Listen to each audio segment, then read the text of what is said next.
የሚገርመኝ እዚህ ቦታ ላይ ጌታ ኢየሱስ ክርስቶስ መስቀል ላይ ተንጠልጥሎ ስለ እናቱ ግድ ይለው ነበር። እናቱን ያስባታል። አይገርምም? እንደዚህ ይላል ሉቃስ 2:35 ያንቺንም ልብ የሐዘን ሰይፍ ሰንጥቆ ያልፋል በማለት የተናገረው ሉቃስ 3:35 ያንቺንም ልብ የሐዘን ሰይፍ ሰንጥቆ ያልፋል። ለካ ማርያም ቆማ የልጇን መሰቀል ስትመለከት ሰይፍ ነው በሰውነቷ ውስጥ ያለፈው። ታውቃላችሁ? ሰይፍ። ሴቶች መስቀሉን አይሸከሙለትም፣ መስቀሉን ሚስማሩን አይሸከሙለትም። ህመሙ ግን ያማቸዋል፣ ስቃዩ ግን ይሰማቸዋል። ታውቃላችሁ? ሌላውስ የዮጳ ሚስት ማርያም የምትባላለች፣ ሁለተኛ መግደላዊት ማርያም የምትባላለች። መግደላዊት ማርያም ታምራት የተደረገላት ናት። ማርያም የሚባሉ 3 ማርያሞች አሉ ኢየሱስ ጋር። 4 ሴቶች ነበሩ። ሰሎሜ፣ ማርያም 4 ሴቶች። ሰሎሜና ማርያም ዘመዳሞች ናቸው። ዮሐንስ ዘመድ ነው። 2 ብቻ ናቸው። መግደላዊት ማርያም ደግሞ ታምራት የተደረገላት ናት። የሚገርም ነገር የተደረገላት ሴት ናት። እቺ መግደላዊት ማርያም በነገራችን ላይ ኢየሱስ ከሞተ በኋላ ራሱ አርፋ ያልተኛ ሴት ናት። ከመስቀል እስከ ጉድጓድ የሄደች ሴት ናት። መስቀል ላይ ብቻ አይደለም። ነገር ግን ከደቀ መዛሙርቶቹ መካከል መግደላዊት ማርያም አብራ ተቀምጣለች። አብራ በተቀመጠችበት መተኛት ማትችል ኢየሱስን ካላየች የሚያማት ማርያም ናት። መስቀሉ ላይም ነበረች። ሞቱ መቃብሩ ጋር መሄዳለች። አያችሁ? በፍቅር ብድ ያለች ማርያም በኢየሱስ ክርስቶስ በመከራው መከራን ለመቀበል በደስታው ደስታን ለመቀበል ብድ ያለ ትውልድ ዛሬ ይነሳ። ይቺ ማርያም ማንንም አሰማም። በመከራውና በስቃዩ በመስቀሉና በችንካሩ መካከል ቆማ ታይዋለች።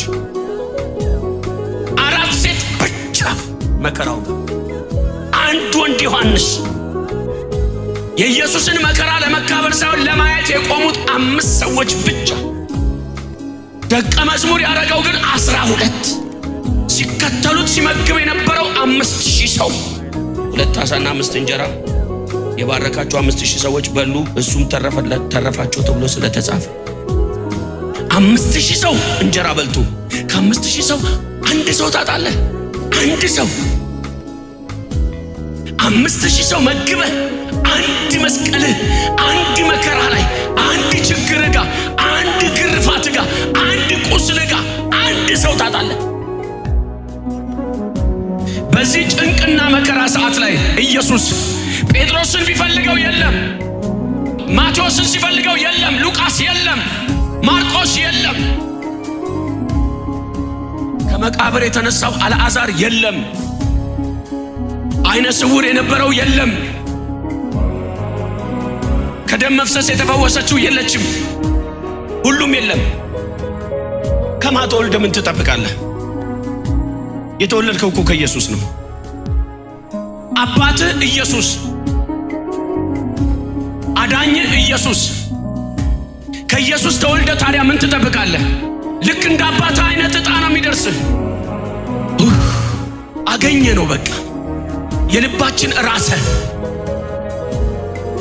እቤታቸው ገብተው ይመስለኛል ሳምሶንን ይዘው ካሰሩት በኋላ ለመጨፈርና ለመደነስ ሆቴላቸው ውስጥ ገብተው አዳራሻቸው ውስጥ ገብተው መጠጥ እየጠጡ እንደጨፈሩት አይነት ሰዎች ይመስለኛል። አይሁዳውያን እነዛ ፈሪሳውያን ኢየሱስን የሰቀሉ ጠቅላላ ገብተው እየጨፈሩ ያለ ይመስለኛል። አንተ ወዳጅ ያልከው እንኳን በመከራ ሰዓት አይገኝም።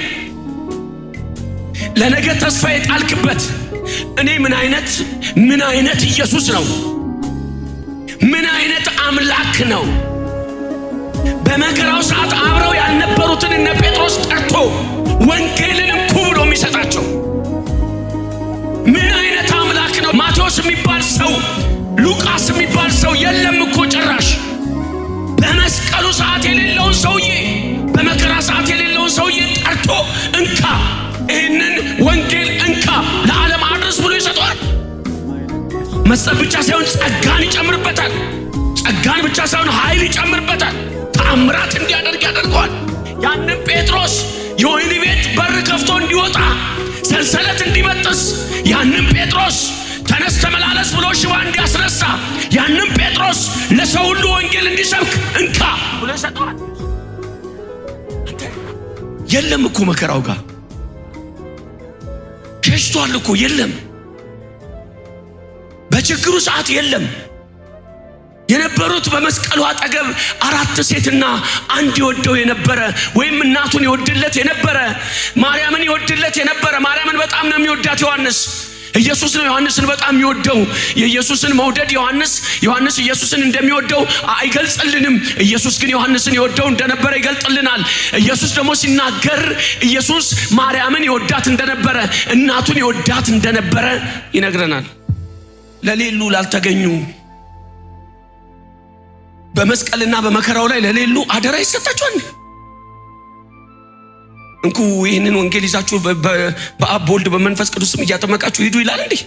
እሱ ብቻ አይደለም። በተዘጋ ቤት ውስጥ እንደገና ከሙታን ተነስቶ መጥቶ እነሱ ያሉበት ቦታ ይገባል እንዴ? ኢየሱስ በጭንቁ ሰዓት የሌሉ መስቀሉ ጥግ ላይ የሌሉ መስቀሉ አጠገብ የሌሉ እሱ ብቻ አይደለም።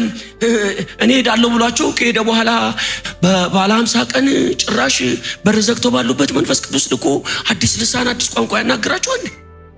የሉም እኮ በችግር ቀን ያልነበረ ሰውዬ ላይ ምንድነው አንተ ኢንቨስት ልታደርግ የምትችለው? ምን ትሰጠዋለህ? ለምን ትሰጠዋለህ?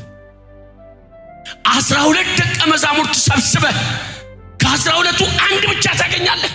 አንድ እሱም ዘመድ ስለሆነ አንተ የወገንክላቸው ካላገኛቸው ያልወገንክላቸው አጠገብ ከቆሙ ስለነሱ ብለህ ስትገፋላቸው፣ ስትሰደብላቸው፣ ስትሰደድላቸው፣ ስትገረፍላቸው የነበሩት አንዳቸው አጠገብ ካልመጡ ያልተገረፍክላቸው ስጋ ነው። በቃ ምንም አታደርገውም። ትንሽ ታምራት ያረከውላ አንድ ሴት ብቻ ያረክላቸው ብዙ የመጡት ግን በጣም ጥቂቶች። ማንንም ተስፋ እንዳታደርግ፣ ዓይንህን በማንም ሰው ላይ እንዳትጥለው ተጠንቀቅ። እነከለ ይመጡልኛል ብለህ ኤክስፔክት እንዳታረግ። የጠበቃቸው ሰዎች ላታገኛቸው ትችላለህ። በተለይ የፈተናና የመከራ ሰዓት በፍጹም እንዳታስበው። እነከለ ብለህ ካሰብክ እንደገና በቁስል ላይ እንጨት ነው የምትሰደው። በቁስል ላይ ቁስል ነው የምትደርበው። ተጠንቀቅ።